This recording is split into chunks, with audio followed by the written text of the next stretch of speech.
Здраво на сите, добродојавте во моето ново видео. Денеска ќе зборувам за тоа како успеав да научам норвешки за отприлика 1 година и да положам B2 ниво, кое беше неопходно за да студирам тука. Сакам видео да го поделам на два типа на акции, кои што јас во тој процес на учење на јазик ги употребував. Ќе ги наречам инспиративни, односно акции на повеќе на емоционално ниво и практични акции, односно самиот процес на учење на еден јазик. Сега, овие инспиративните акции почнуваат пред себе, рекла со една јасна визија.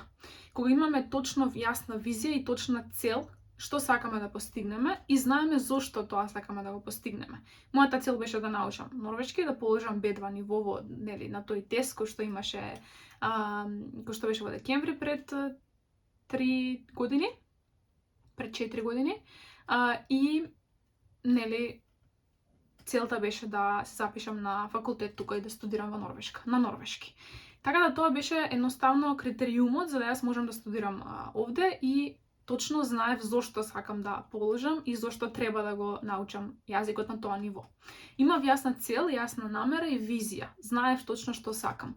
Колку е поголемо нашето зошто, сметам дека толку полесно е подоцна да бидеме истрени во целиот тој процес на постигнување на било која цел. Сега, она што мене многу ми помогна, освен тоа што имав јасна визија и знаев точно што сакам, ми помогна самата верба во себе. Јас се сметам за некој што треба да се потруди за да научи јазик или да положи одредено ниво, а не е дека така лесно ми одат јазиците.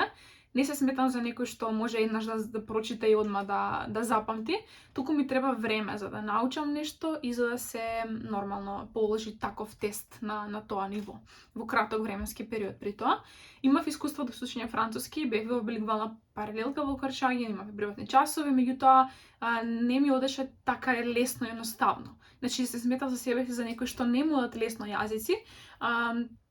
Меѓутоа и покрај тоа знаев што сакам и верував дека во тој период е возможно да се положи јазикот, имав верба во себе и во тоа дека сепак можам да го научам јазикот, дека можам да отидам да положам и подоцна студирам на норвешки. И освен тоа што знаев дека тоа е тоа што го сакам, верував дека може и да го постигнам.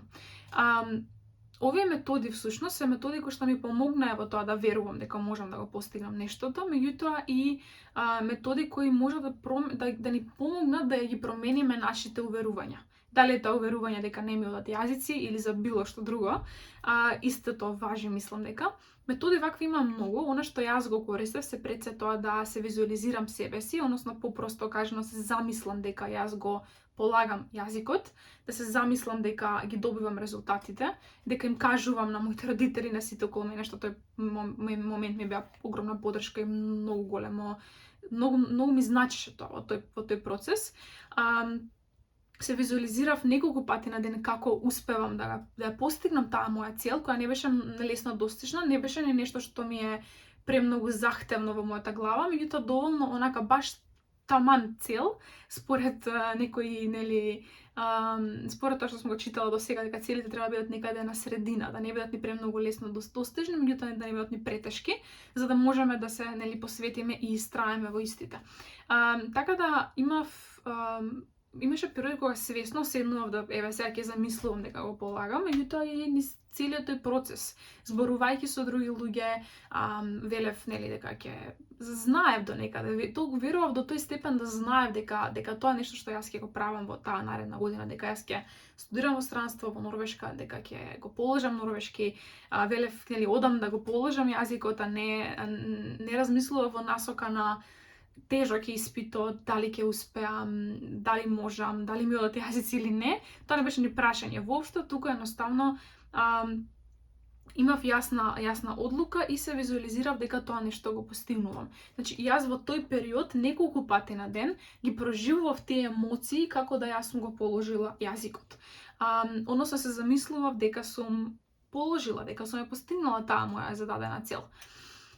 Така да, тоа е нешто што и како мислам дека ми помогна. Сите ние знаеме дека, пример, Новак Џоковиќ во секој свој интервју зборува како се визуализира пред да излезе на терен, како се визуализира дека победува напревар и така натаму. Ова е нешто што Џо Диспенза и ред други зборуваа за истото и нешто што е научно докажано, дека кога се замислуваме, ние на некој начин оствараме простор во нашата глава дека се спремаме практично за тоа, за остварување на таа цел. И на емоционално и психички и физички ние се приготвуваме за она што следи. Уште пред да се оствари нештото. И мислам дека тоа нешто најмногу ми помогна, освен таа верба во себе. Доста афирмирав, односно на што го споменав накратко, имав мајндсет дека, позитивен мајндсет, дека ова е нешто што можам да го постигнам, дека ќе одам во декември, ќе положам, ќе се прошетам во Норвешка, во Осло, ќе се вратам во Македонија и ќе чекаме резултати и се запишувам на факултет. Точно знаев дека некако толку многу верував да тоа ми стана некоја моја вистина во тој момент, иако се уште не беше реализирано. Можам да потврдам еве сега дека токму тоа и се случи, на вистина многу сум благодарна за пред се приликата, меѓутоа и за таа моја верба и посветеност во тој момент.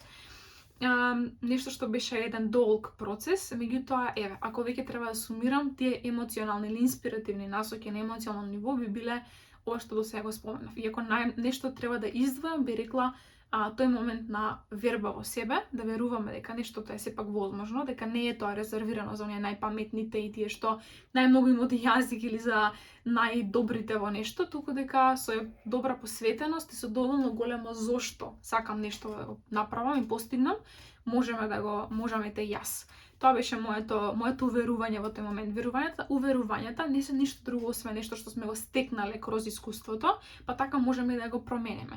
Па со овој начин на размислување, често во литература споменат како, или во таа модерна психологија споменат како победничко размислување, победнички начин на размислување, ова или таа цел тогаш за мене беше во мојата глава остварлива, се додека јас верувам во себе и се посветам на тоа.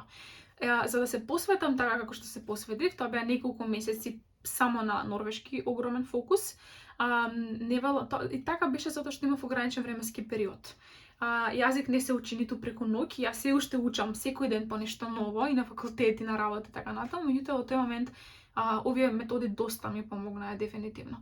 Така да би рекла дека за да се посветиме на такво ниво, за да бидеме дисциплинирани, треба да имаме овие темелите, се ова што до сега го споменав, да имаме доволно голема мотивација за нештото и со една посветеност на истото тоа, работејки учејки и така натаму, користејќи повторно одредени методи за полесно паметење и така натаму, и спремајќи се за тој испит, тој процес некако одеше полесно, знаејќи ја мојата мотивација, знаејќи зошто сакам да го правам ова, зошто ми е мене лично важно и битно, на кој начин ќе ми се промени животот доколку тоа нешто се случи.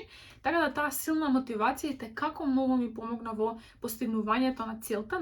Оно што се случи подоцна, откако го положив норвешки B2, почна да држам часови по норвешки. Тоа беше една многу интересна приказна во секој случај и доста спонтано се случи. Не го планирав тоа унапред, меѓутоа се случи тоа да на други им помагам и да исподелувам тоа како јас успеав да го положам тој тест, кој е доста захтевен и темелен, нели?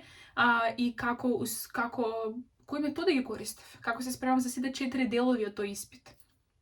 Подоцна тоа прерасна и во групни часови и во организација на Спрок кафе, и тоа е една форма каде што во Норвешка овде е доста популарна, кога учат јазици се собираат сите, нели, како уз кафе, зборуваат на различни теми, бидејќи тоа го налага самиот тест и особено усмениот и писмениот дел.